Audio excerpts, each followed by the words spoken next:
সিরাতুন নবী সাল্লাল্লাহু আলাইহি ওয়াসাল্লাম ইতিহাস পাঠ করার মতো কোনো বিষয় না। আমরা নানা ইতিহাস পাঠ করি, নানা ব্যক্তিদের জীবনী অধ্যয়ন করি, পড়াশোনা করি। সিরাতুন নবী সাল্লাল্লাহু আলাইহি ওয়াসাল্লাম মূলত সেই ১৫০০ বৎসর আগে থেকে শুরু করে কিয়ামত পর্যন্ত সময়ে সময়ে যত সমস্যা আসবে, যত সংকট আসবে, এর সব সিদ্দিক হজরতে আলী রাদিয়াল্লাহু তাআলা আনহু তারা সর্বপ্রথম ইসলাম গ্রহণ করলেন। প্রথম ৩ বৎসর নবুয়তের প্রথম থেকে তৃতীয়, এই ৩ বৎসর গোপনে দাওয়াতি কার্যক্রম পরিচালিত হয়েছে। চতুর্থ বৎসরে রাসূলুল্লাহ সাল্লাল্লাহু আলাইহি ওয়াসাল্লাম সাফা পাহাড়ের পাদদেশে দাঁড়িয়ে কোরাইশদের একত্রিত করে প্রকাশ্যে ঘোষণা দিয়ে দিলেন, প্রকাশ্যে তাদেরকে ইসলামের পথে আহ্বান জানালেন। বাস তারপর থেকেই প্রতিবাদ প্রতিরোধ রাসূল সাল্লাল্লাহু আলাইহি ওয়াসাল্লাম এবং মুসলিমে সাহাবাদের উপরে জুলুম হয়েছে, টর্চার হয়েছে, নির্যাতন হয়েছে। নির্যাতিত সাহাবায়ে কেরামের একটা অংশ নবুয়তের ৫ম বর্ষে হাবশায় হিজরত করেন। নবুয়তের ৬ষ্ঠ বর্ষে দুজন শক্তিশালী ব্যক্তিত্ব হযরতে হামজা, হযরতে ওমর ইবনুল খাত্তাব ইসলাম ধর্ম গ্রহণ করে মক্কাতে ইসলামের অবস্থানকে সুদৃঢ় করেন। নবুয়তের ৭ম বর্ষে গিয়ে কুরাইশরা রাসূল সাল্লাল্লাহু আলাইহি ওয়াসাল্লাম তার সাথী সঙ্গীদেরকে বনু হাশেম, বনু আব্দুল মুত্তালিবকে আবু তালিব গৃহপথে গৃহবন্দী করেন, তাদেরকে অবরুদ্ধ করে রাখেন। চলতে থাকে নবম বর্ষ, ১০ম বর্ষে গিয়ে তারা মুক্ত হন। ১০ম বর্ষে রাসূল সাল্লাল্লাহু আলাইহি ওয়াসাল্লামের চাচা আবু তালিবের ইন্তেকাল হয়ে যায়, খাদিজাতুল কুবরার ইন্তেকাল হয়ে যায়। রাসূল সাল্লাল্লাহু আলাইহি ওয়াসাল্লাম তায়েফে গেলেন, সেখান থেকে রক্তাক্ত হয়ে ফিরে আসলেন।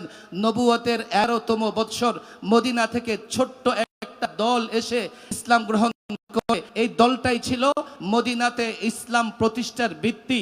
১২তম বৎসরে আকাবায়ে উলা, বাইআতে আকাবায়ে উলা, আকাবার প্রথম বায়াত সংগঠিত হয়। তারাই ছিল ইসলাম প্রচারের প্রথম দল, প্রথম গ্রুপ। ১৩তম বৎসরে তার চাইতে বড় একটা দল রাসূল সাল্লাল্লাহু আলাইহি সাল্লামের হাতে বায়াত গ্রহণ করেন। বাস তারা অঙ্গীকার করেন, আপনি মদিনাতে আসেন, আমরা আপনার নিরাপত্তা দেব, আমরা আপনার সহযোগী হব।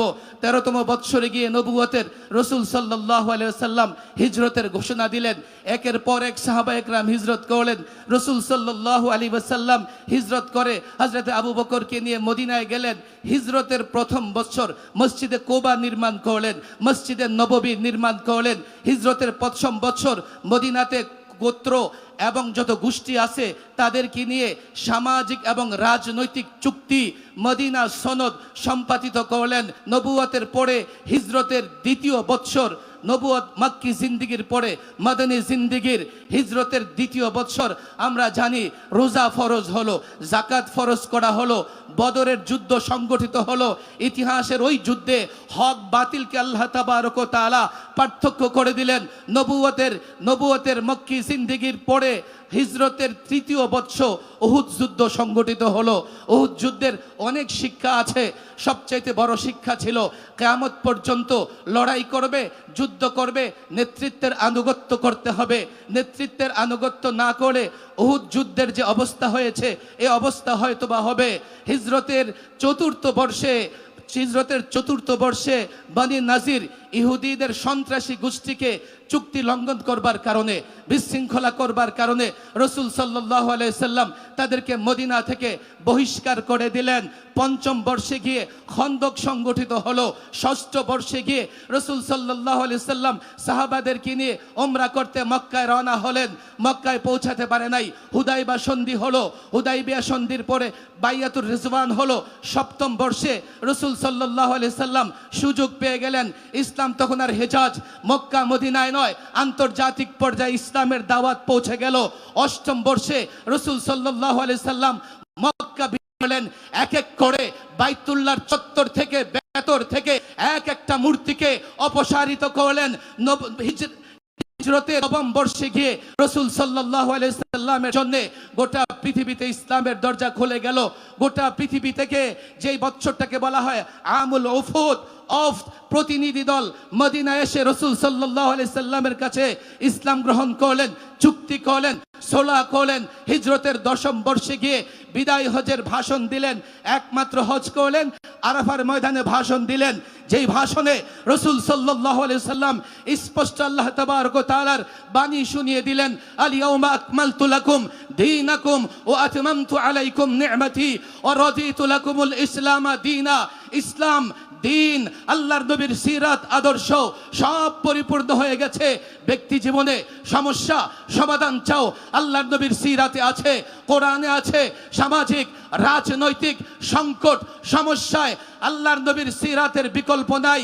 যদি কোনো ছাত্র জনতা মনে করে সত্যিকার অর্থেই বিপ্লব চাই, অভ্যুত্থান চাই, ইনকিলাব চাই, আমি তো বলি 24-এর বিপ্লব অভ্যুত্থান একটা পরিবর্তন, কেবল পরিবর্তনের পরে শান্তির জন্যে, শৃঙ্খলার জন্যে, ন্যায় বিচারের জন্যে আদর্শ যা দরকার ছিল তা আমরা 24-এ উত্থাপন করতে পারি নাই।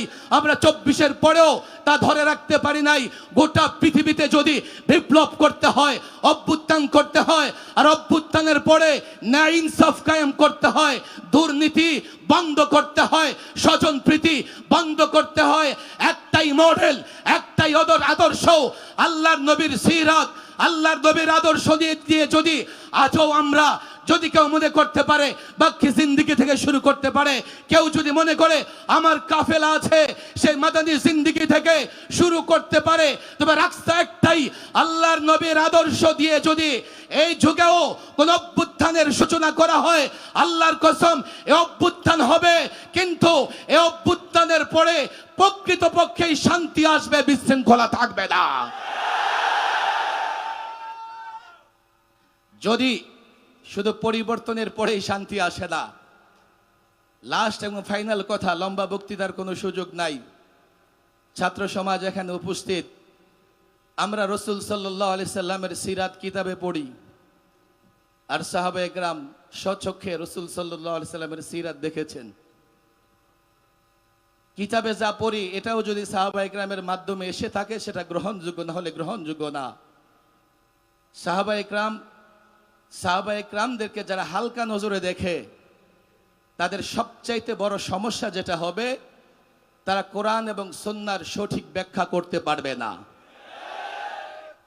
সাহাবায়ে কেরামকে যারা হালকা নজরে দেখবে, সাহাবায়ে কেরামকে যারা দলীয় ভাইয়ের মতো মনে করবে, দলীয় নেতার মতো মনে করবে, সাহাবায়ে কেরামকে যারা মনে করবে যে তাদেরও এই সমস্যা ছিল, সাহাবায়ে কেরামের সমালোচনা করবে, মারাত্মক ভুল তারা যেটা করবে, তারা কোরআন হাদিসের সঠিক ব্যাখ্যা করতে পারবে না। আমি তো পরিষ্কার বলি, রাজনৈতিক কারণে অনেক কিছু করা লাগে, অনেকে অনেক কিছু করে, কিন্তু একটা জায়গায় স্পষ্ট রাখতে হবে, আকীদা বিশ্বাসের জায়গায় কোনো ধরনের কোনো কিছুকেই সামনে রেখে আপোষ করা যাবে না। এই জায়গাটা ওলামায়ে কেরাম ছাত্র জনতাকে স্পষ্ট রাখতে হবে। তাহলে ইনশাআল্লাহ আমরা আহলুস সুন্নাহ ওয়াল জামাতের যে ঝান্ডা হাতে নিয়ে এগিয়ে যাচ্ছি, আমরা এগিয়ে যেতে পারবো, কেউ আমাদের থামাতে পারবে না। আল্লাহ তাবারক ওয়া তাআলা এই এলাকার ওলামায়ে কেরামের এই 3 মাসের মেহনত, বড় মেহনত করে থাকেন, প্রত্যেক বছর একটা মুজাহারা করে থাকেন সিরাতুন নবী সাল্লাল্লাহু আলাইহি সাল্লামের এই জলসার মাধ্যমে। আল্লাহ ওলামাদের মেহনতকে কবুল আর মঞ্জুর করে নিন। ওমা তৌফিকি